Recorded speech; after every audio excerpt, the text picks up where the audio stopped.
Hey y'all, so I've been asked to do this video since I've had Marcellus, and I just have not got myself to sit down and do it, and now I am. So let's get into my labor and delivery story. So if y'all are new to my channel, welcome to this hot ass mess. I didn't get pregnant in the best of ways.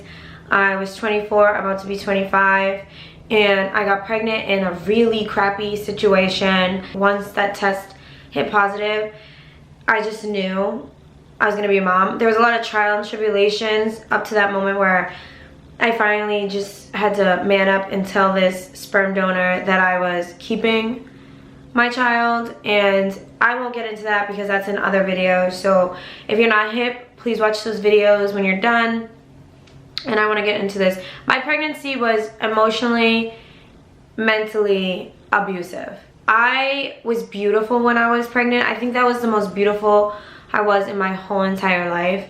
I was glowing. My skin was like flawless. I didn't gain any weight except in my belly till like the very last month, and my face started getting chubby and my feet got swollen 24/7. But I was like this beautiful ray of sunshine during my pregnancy on the outside, but on the inside I was tormented as all hell. He was awful to me. He did not want to have this child. So basically the whole time I was pregnant, I was battling with the idea that I would end up being a single mom. I did not want it, even though I knew the risk when I laid down with dude. So I was battling with that idea because my parents were together at the time still, and they were on their like 28th year of marriage, and we've always been a super united family. So to me, I always wanted to have that. I always thought in my mind like, oh, when I have a kid, this is what it's gonna be like. We're gonna be united. It's gonna be a family, a happy little family, like my family. And that's not, it's just not the cards that I was dealt. But I had a hard time accepting. I was really in denial. And it's like, as much as I was being called names and all these things, I just would not accept. Yeah, the situation was crappy how I got into it, but we're here, like, so let's like work it out. But again, you cannot force someone to be a father. You can't force someone to be a parent, and you definitely can't force someone to love you, want to be with you, or care about you. You just can't do it. It's exhausting. I will tell you, I dealt with so much crap during my pregnancy and never said to him. It was just like, I tried so hard to just keep it together and keep us like somewhat united. And if I could go back into my pregnancy different, I definitely would, but you can't turn the hands of time. So basically the pregnancy was awful, and about a month before my pregnancy, I had taken my son's father to the Celtics game for Christmas. It was like my Christmas gift to him. And at this point, I'm like a huge little heifer. Like my belly's like out to here. I looked like I was carrying twins, and it was just one boy in there. So we go to the basketball game. It's a good night. We're actually getting along. It's getting real close to my C-section, my scheduled C-section. And if y'all don't know, I had to have a C-section because at 20 weeks, my little man's decided he wanted to turn around and leave his head in my rib cage, so he became breached. And when I tell you he did not remove his head from my ribs for 20 more weeks, I kid you not, I had to schedule a C-section. So that was already scheduled. So this, literally my C-section was scheduled January 10th. We went to the game December 10th. So the night was good. We came home, it was like 10 o'clock. It was freezing, I'll never forget. It was like a freezing cold night. And we're like walking to his apartment, and my car was parked like all the way down. So we're like walking to his apartment, and then I get into his house, and I put on like comfortable clothes, and we're getting ready to watch a movie, and all of a sudden there's like this banging on the door. I mean like banging on the door. So I'm like, what the fuck? So then he had a house phone and a cell phone at the time. Roommate comes out and he's like, bro, I'm gonna tell you right now, like your ex has been knocking on this door, coming and going for the last 2 hours. Like she probably saw y'all walk in. She's nuts. So she starts calling the house phone. She starts calling his cell phone.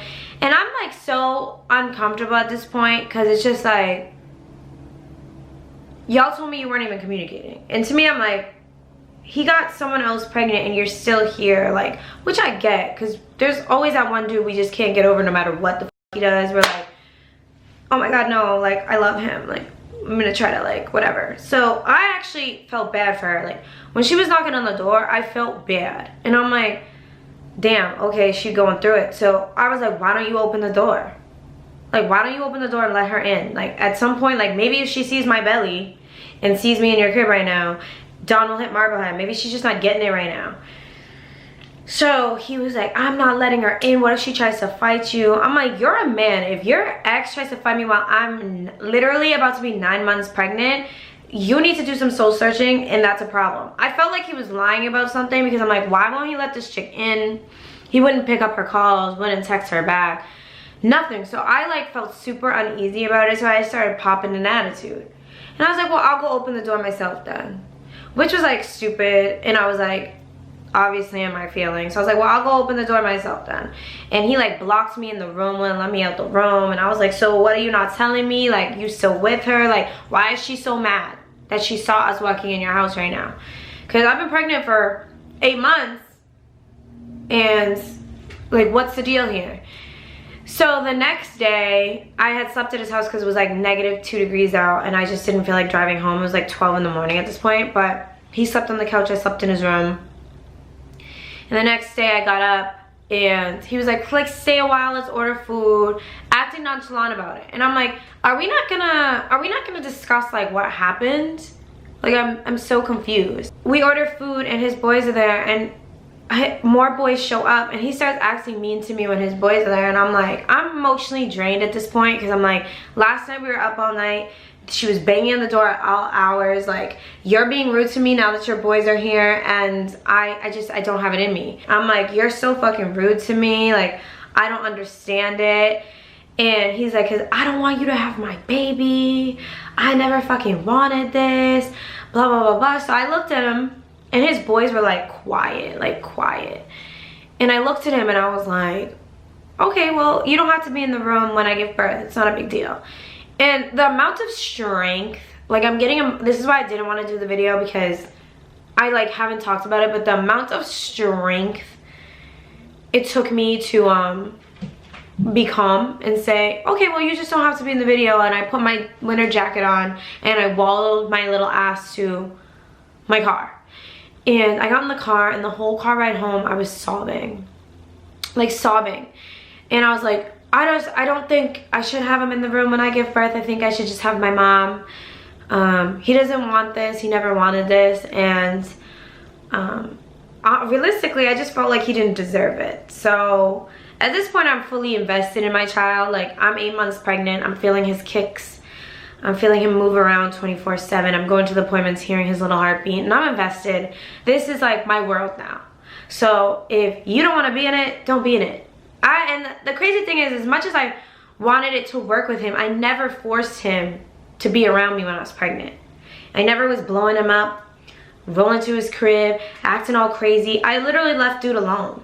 I was like, oh, and when he came around, I accepted it, and I dealt with it, and I let him call me names, and I let him disappear, and I let him mentally drain me. I just gave him his space. Like, he did his own thing when I was pregnant. We didn't hang out like that. It wasn't like we were spending a lot of time together. His family had to force him to spend Thanksgiving with me. Like, his family literally had to force him. And I remember, I was like, I don't even want to go. Like, if y'all had to force him to want to see me on Thanksgiving, I don't care. I just don't care to go. And then they all convinced me to go, and I remember he was staring at me. My belly was big, because this was like November, and my birth was in January, so I was pretty big at this time. And I remember he was staring at me, and he was like, I'm really sorry, like, I don't know why I didn't want you here, like, I'm glad you're here, giving me this whole speech. And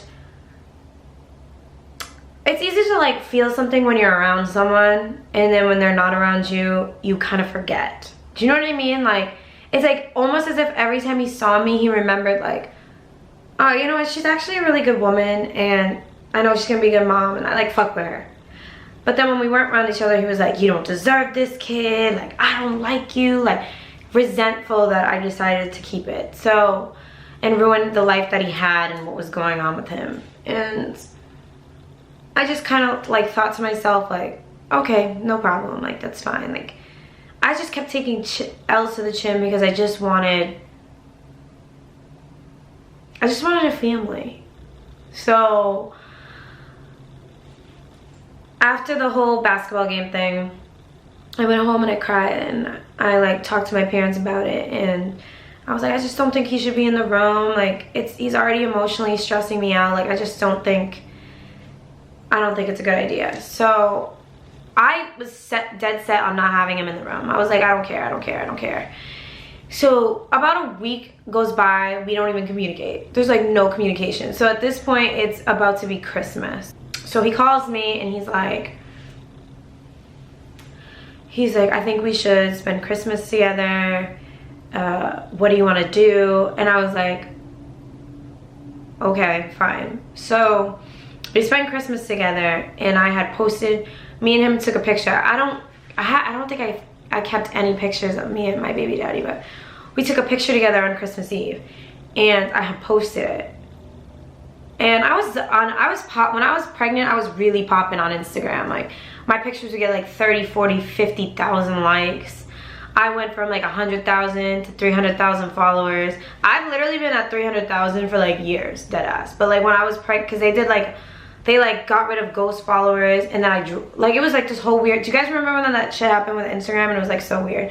But when I was pregnant, I was really popping on Instagram. And I remember I put up a picture of him and I on Instagram, and it got like, mind you, my belly was like huge. I was in this beautiful black dress. I looked beautiful that night.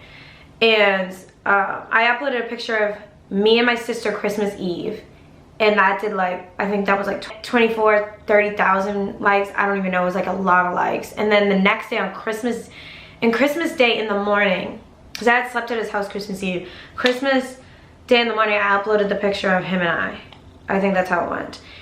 And it did numbers, obviously, because people like loved when I uploaded my baby daddy. So it got like a shit ton of likes. So I want to say I stayed at his house all morning, and then I was like, I'm ready to go home. I want to spend time with my family. So I went home, and we pulled in the driveway, and his phone was blowing up. And this is Christmas Day at this point. So I'm literally giving birth in 15 days. 16 days. So his phone was blowing off. We pulled in the driveway. Obviously, his ex had saw the picture of us on Christmas Eve and felt some type of way. Her feelings were hurt. She's attacking him. So he looks at me in the car. I'll never forget this. I'm in my bubble jacket. It won't even zip because I'm so huge. And I'm thinking it was a good night, and Christmas Day was going to be a good day. So I'm like facing forward, and he pulls into the driveway, and he parks the car like mad hard. And he looks at me, and he's like, why did you have to fucking go and upload a picture of us, rub it in her fucking face? And I was like, that was not my intentions. I actually wasn't even thinking about her at all. I uploaded it because it's a cute picture. So he's like, this is why I don't take pictures with you. Like, when I tell you I don't have like any pictures with my baby daddy when I was pregnant, I have no pictures with my baby daddy when I was pregnant. So I like put it on the internet, and he ripped me to shreds. To the point he was like, get the fuck out of my car, get the fuck out of my car. And then when he was driving away, I saw him pick up his phone and get on it. And in that moment, I'm sorry, it's like, I don't talk about it, you know? But in that moment, I felt like this, like my eyes were getting watery. And I was like, I don't want to go inside, because I desperately didn't want my parents to hate him, you know? So I was like, suck it up, G, like suck this shit up. Go inside and act like everything's okay. So I went through the garage, and it took a minute in the garage, and I just kind of had like a moment to myself, and I realized like, this dude does not give a shit about me. And never mind giving a shit about me, he just does not care about this little boy. So I go upstairs and I fake the funk all Christmas. Man, no one knew I was sad that day. Not a single soul. Not a single soul knew I was sad that day. And I was like, I don't want him in the room. I don't want him in the room. So again, we stopped talking for like, I want to say another week. So he had texted me like right before my birth, just like he does now, like right before his birthday. And he was like, my pillows don't smell like you anymore. Like, I miss you. I'm sorry. I've been awful. Like, this is just so much for me to like accept. And but it's like, my guy, we're 9 months in. There's nothing for you to accept anymore except the fact that like this is happening. There's no taking it back. There's no turning back time. Like, if you don't want to, and I told him when we left Planned Parenthood and I decided I was not getting an abortion, I looked him in his face and I said, if you do not want to be around for this process, I will not judge you. I go, you can go back to your life. You cannot tell her a single thing. You can act like I don't even exist because I will always be good on my own. I go, you do not have to pretend. You do not have to do anything you don't want to do. And the whole time he forced himself. Just like I was forcing myself to have a family, he was just forcing himself to act like he wanted it too. And he should have just taken my advice and just been off. Like, honestly, if he went back, lived with her, lived their life, and they ended up having a kid together, and I did this on my own, I would have left dude alone. Left him alone. I would have much rather him done that than done all the shit that he's done to me now. And that is so fucked up. Like, it's so fucked up, but it's just like, we would have both saved each other a little bit of pain and agony if we just like took it for what it was. I always knew you were never gonna step up. I always knew he was never gonna step up and do the right thing. And he always knew I was never gonna be the one he ended up with. And it was just trying to fit a square into a circle. It doesn't make any fucking sense. So he's like, I know you don't want me in the room, but can I please be in the room? And I really wanted my mom in the room. And me and my mom will go at it. She's a Leo, I'm a Taurus. So like, we're like olive oil and water. It's just like, that shit don't mix. But like, my mom's my mom. Like, I would give my life to my mom. And I wanted her so desperately to be in the room, but I also in my mind thought, oh, if I let him in the room and he sees my insides on the table, because when you have a C-section, they literally take your insides out, put on a table next to you, and the baby comes out. And I thought, well, if I let him have this experience, maybe he'll understand like this weight that I've been carrying, like how much I've been taking care of myself and our baby, and maybe he'll just like not even love me but respect me more, because he just doesn't respect me. So I made the decision to have him instead of my mom in the room. So let's fast forward to the night before I gave birth. I went to his house, and you can't drink at around midnight. You had to stop drinking, eating, all that, because you're having major surgery. But for some reason, I had like, because Marcellus's hair was so long and so curly, and he was in my ribcage, my heartburn was like on fire. It literally felt like I was breathing fire. And I was like, oh my God, I have to call the OBGYN. Can you call the OBGYN? He wouldn't help me. He was playing a video game. So I spent like 20 minutes trying to get the on-call. They were like, we're gonna have to call you back. If you have call blocking, make sure you take it off. So they called me back in an hour. They said I can take Tums. So the whole night before, I'm like super uncomfortable. And he's like trying to have sex, and I'm like, I'm not in the mood. Like, I'm huge, my heartburn's crazy. Like, he's like, yeah, but when you give birth, you can't do it for like 8 weeks. And I'm like, I don't, like, this is like not, I don't give a fuck. I do not care. I don't care. I end up falling asleep, and of course the day I give birth, we wake up, it's a blizzard. When I tell you, like, blizzard outside. So I'm like, and he had this like old school Lexus that was a piece of shit. So it was like, I was like, we're not gonna make it in your car. So I called my mom and I was like, hey mom, can you come? Because she had a SUV. So I said, can you come get me? Can you come pick me up? His car's not gonna do well. My mom and dad were there in like 10 minutes. So basically my C-section was scheduled at 2 p.m. I had to be there at 11. I got up at 8 a.m. First of all, I was so hungry. I was dehydrated. I felt weak. I just like, I did not feel good that morning. So my mom and dad came and got me, and I was like, okay, let's go. So when my mom showed up, I was like, okay, let's go, let's get in the car. And he's like, no, I'm not going with your parents. And he had like this issue with my parents for some reason. And I was like, why you got such an issue with my parents? If anything, you should be thanking them that they helped me get through this pregnancy. I'm so confused. So he's like, I'm not going, I'll meet you. I was like, excuse me? He's like, I'll meet you at your house right before and I'll take you to the hospital. So I was like, whatever. And in my mind, I was already prepping for my dad and mom to take me to the hospital because I was like, his car's not gonna make it. So I get home, I already have my bag ready to go, and I'm just like, I had to take a shower in that soap. I cleansed my whole body, put these comfortable clothes on, took my bag, and I waited at the door. I had to be there at 11. It was 10:45. He wasn't at my house. So I'm like, oh my God, this cannot be happening. This like literally cannot be happening. And I like to get to appointments, especially when it came to Marcellus, on time. Like that's the one thing I was always on time for. So I'm like, what the fuck? So I started calling him, he doesn't pick up. Homeboy literally pulled into the driveway at 10:55. And it was like such a struggle. Like his car was struggling. So my dad was like, are you sure you don't want me to drop you off? And I was like, no, I'll just go. It's fine, it's fine. So I get in the car, we go. So basically I get to the hospital, I had to go to this floor, I had to fill out paperwork. They asked me if I showered, I had no makeup on, I was barefaced.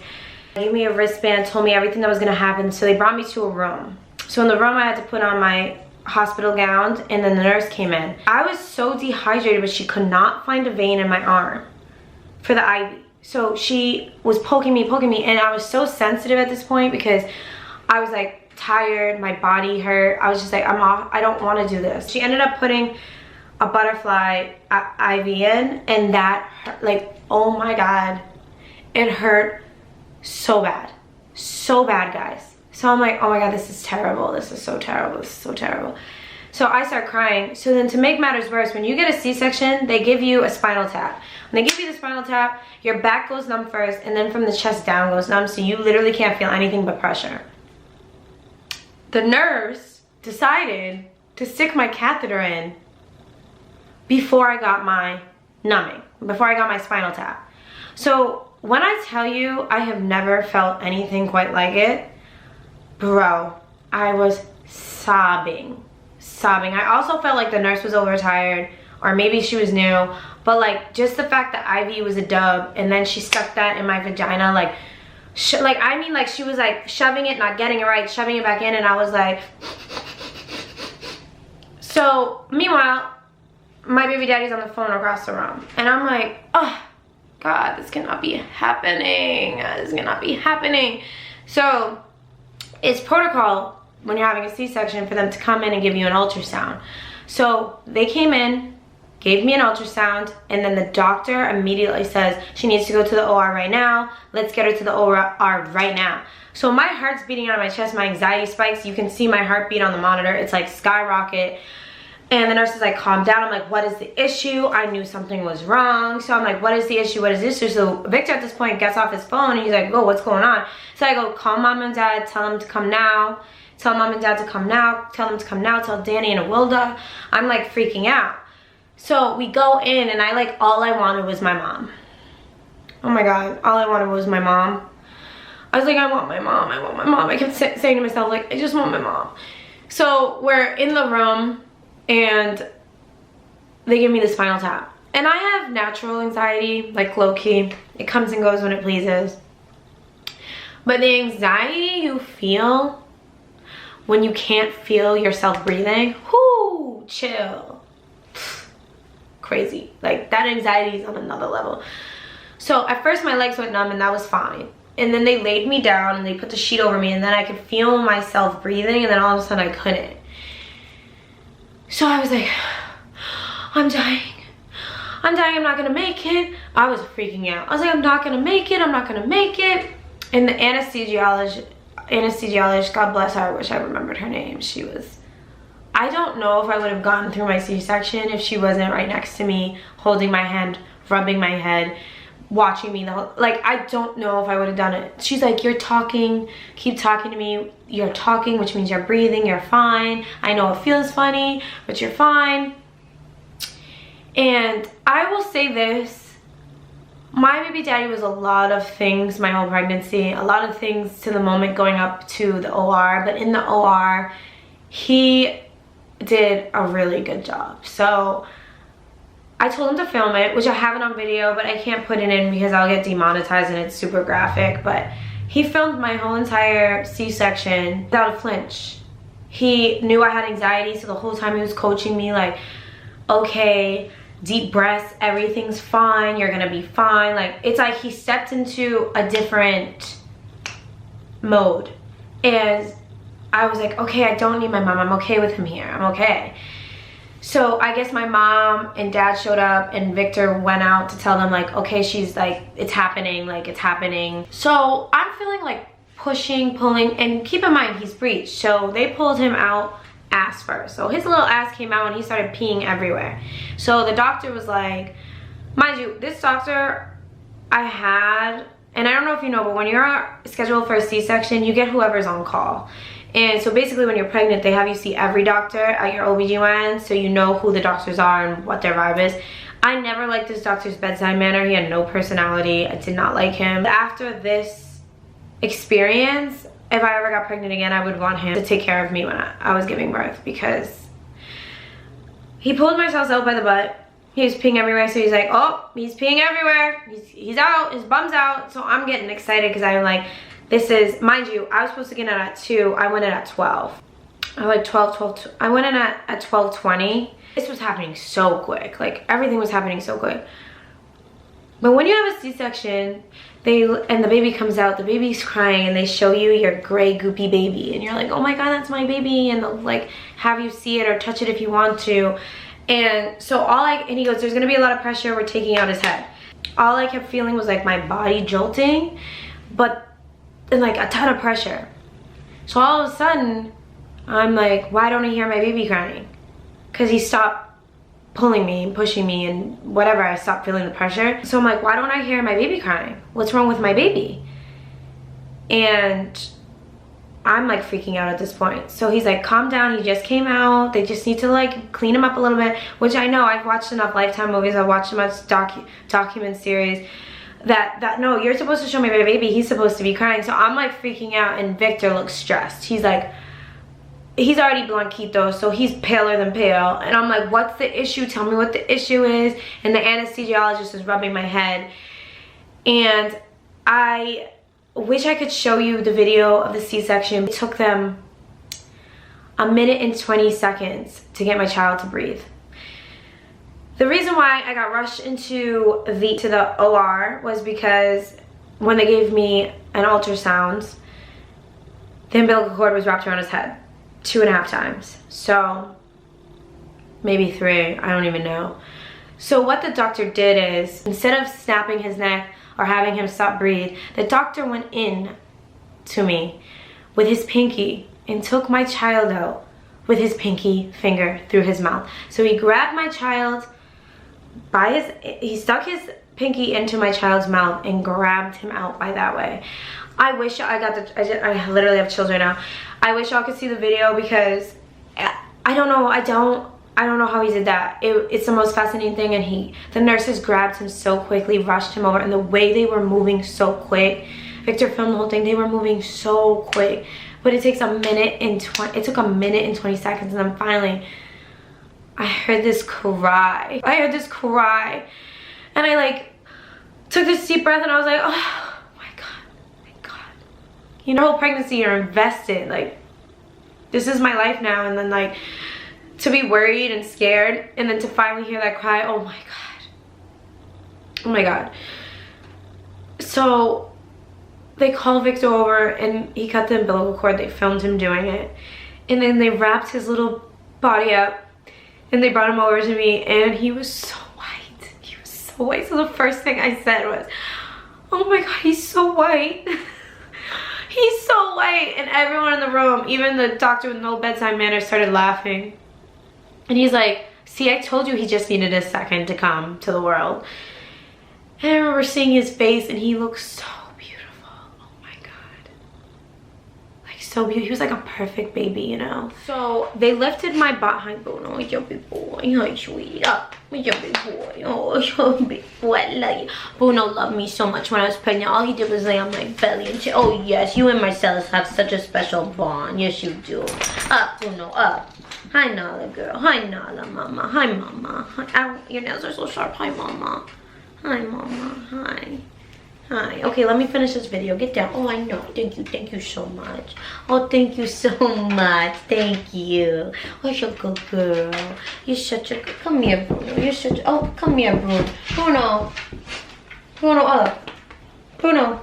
Oh, I got both my babies. I got... Oh, yes, I do. Oh, yes, I do. I know. I love you. I love you so much. Oh, yes, Jojo. So, they lifted my body up. And when they lifted my body up, it hurt so bad for some reason. Like, they were moving me from the table to the bed to roll me around.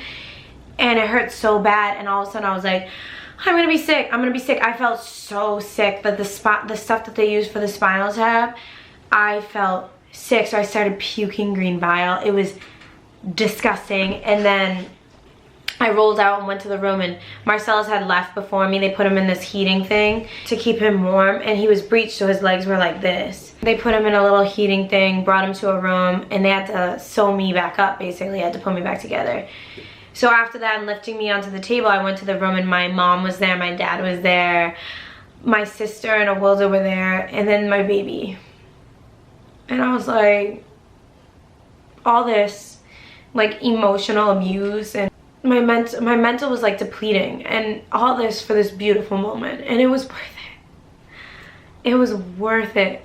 Worth it. If I could go back in time, I would never do anything different.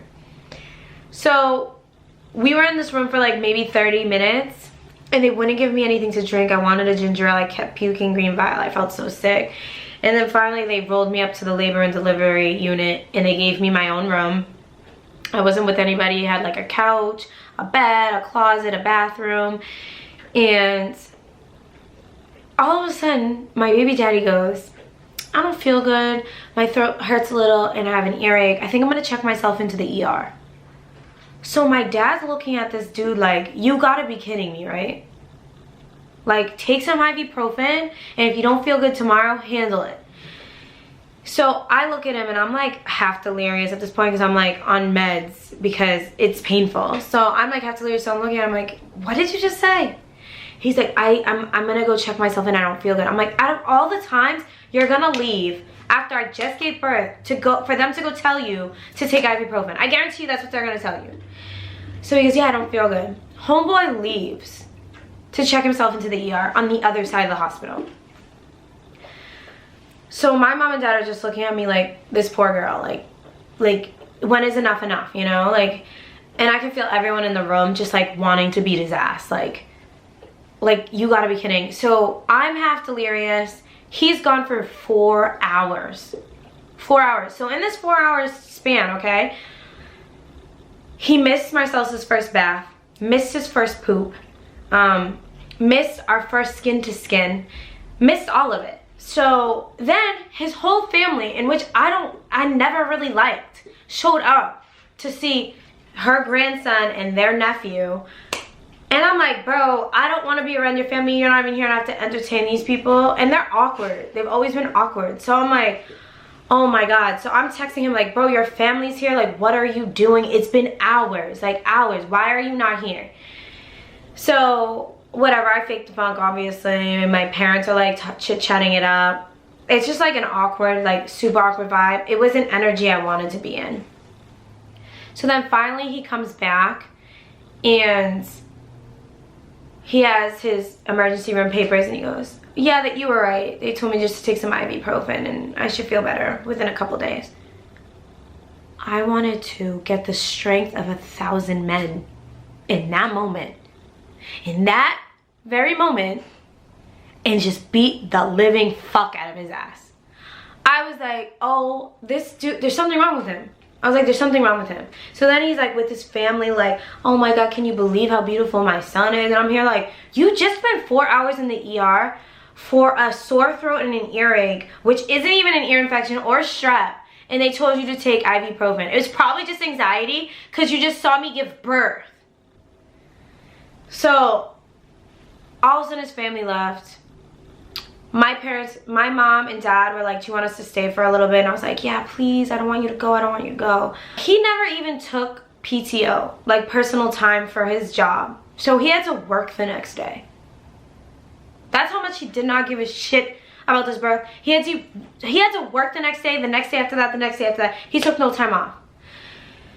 So he's like, I'm gonna go smoke. I'll come back later. So I'm like, oh my God. So not only did you leave for 4 hours, but you come, just shut up with your family that I had to entertain by myself for mad long, and then you want to leave to go smoke. So I just said, fine, that's okay. Like, I don't mind having one-on-one time with me and Marcellus. So he leaves and my dad looks at me and like,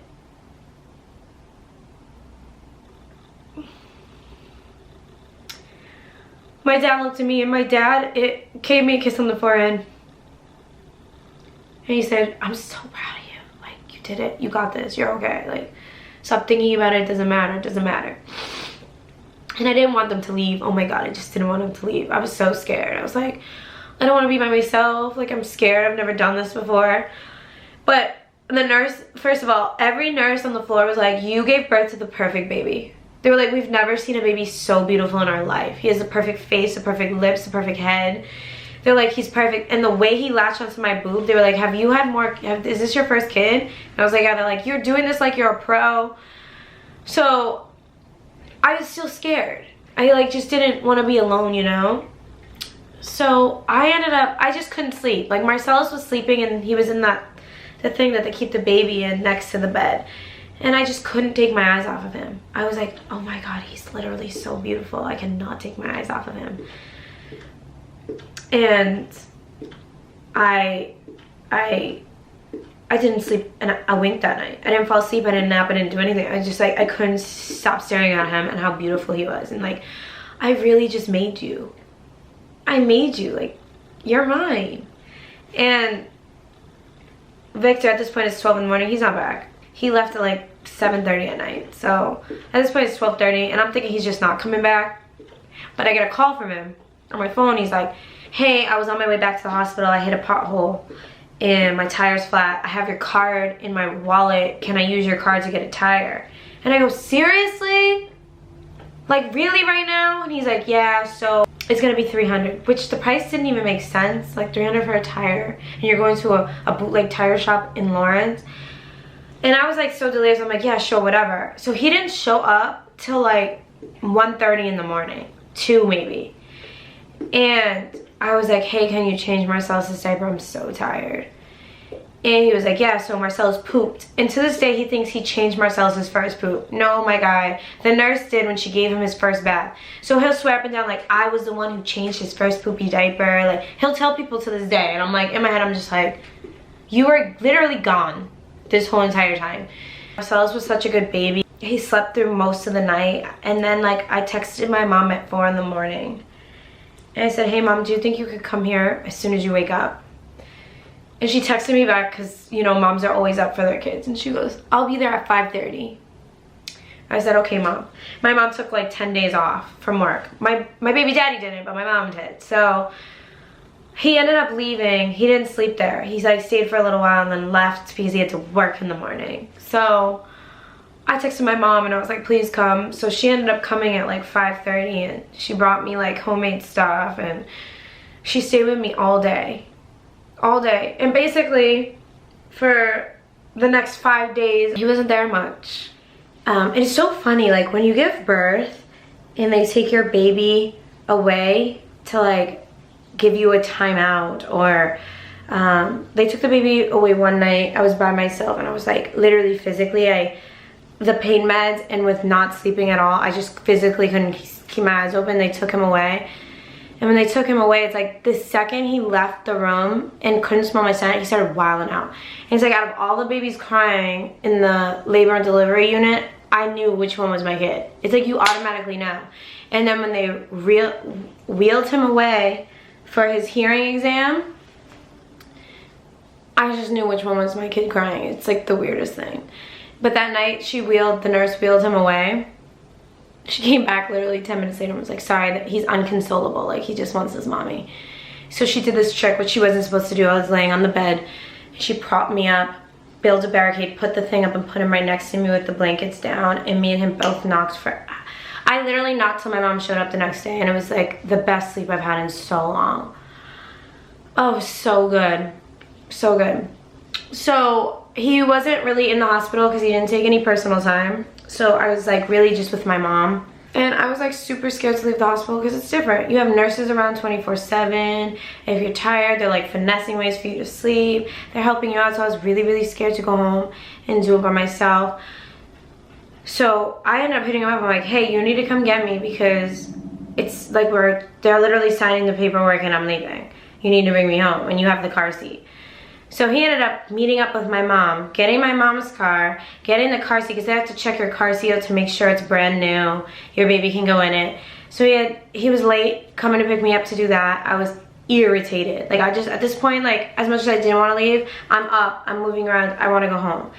So then we ended up leaving and he stayed at the house for like an hour after we got here and gave Marcellus a tubby with my dad and then left. And basically he's been in and out ever since, mostly out. So that's my labor and delivery story. Not the best one, but I guess the greatest thing out of all of it was Marcellus. And that's why like I do want to have one more baby. I want a girl, and if God gives me a boy, but I really want it to be with someone that I don't have to force anything with. And it's just natural, and if it doesn't work, it doesn't work, but it's just like it flows. Because at the end of the day, I literally feel like I was put on this earth to be a mother. So basically, if I ever do this again, ever in my life, I want it to be like a fairy tale almost. I want to have a gender reveal. I want to have the whole nines. I want to have a healthy relationship no matter what happens with me and the guy. And I want to respect boundaries. I want him to respect me. And the job it is to carry a child and how strong you have to be mentally to do it, and what you literally withstand physically. Like you go through so much physically, and like it's just a lot. And the first time around was very hard. I don't have a fairy tale labor and delivery story. It wasn't a story from love or any of the sort. So, you know, but it got me the greatest thing that's ever happened to me. So would I go back and do it again? Yeah, but I would definitely not deal with him my whole entire pregnancy, and I would have had my mom in the room. And there's definitely a few things that I would change, but nothing. I wouldn't go back further enough in time to not have him because I love Marcellus so much. So yes, that is my labor and delivery story. And to all the women that are pregnant right now with a guy that's not so good, you got this. You can do this on your own. And yes, it's exhausting mentally and physically, and sometimes it feels like there's no light at the end of the tunnel, but there is. Time is everything. You get over everything in time. And honestly, as a mom, you're never going to be perfect. None of us are ever going to be perfect. But time will help you learn what you need to learn to do everything on your own. I know women that are married and that have kids that feel like single moms because the dad's just like, dudes just like they're just not it. So we're built for this. This is literally what we're made for. So if you're having a hard time, keep going. Don't stress yourself out, and make your labor and delivery beautiful, not stressful. And if he's not there for you during your pregnancy, don't let him be there for your birth, because that just goes to show how much the relationship's gonna go throughout the years. In and out, inconsistency, and heartbreak. So don't do that to yourself. And to everyone that's in a happy relationship and they're pregnant and expecting their first child, God bless you all. I hope you guys have a wonderful union. Everything stays strong and the foundation is strong. And as mothers, as this motherhood, I like to call it a gang because it really is a gang. I hope we all support each other, whether we're single moms, married, whatever the case may be. I just hope we all support each other because it's not an easy job. It is not an easy job, but we all can do it, and we're all capable of being the best women we possibly can be for the ones that we are raising. So with that being said, love yourselves enough for the both of you. And when I mean that, I mean for you and your child, or if you have multiple children, for you and all your children. You don't need someone to love you, to validate you, to want to stick around for you to be the best you can be for the child you are bringing into this world. You just don't. You just need yourself and self-belief that you are powerful enough, you're strong enough, and you're wise enough to do this.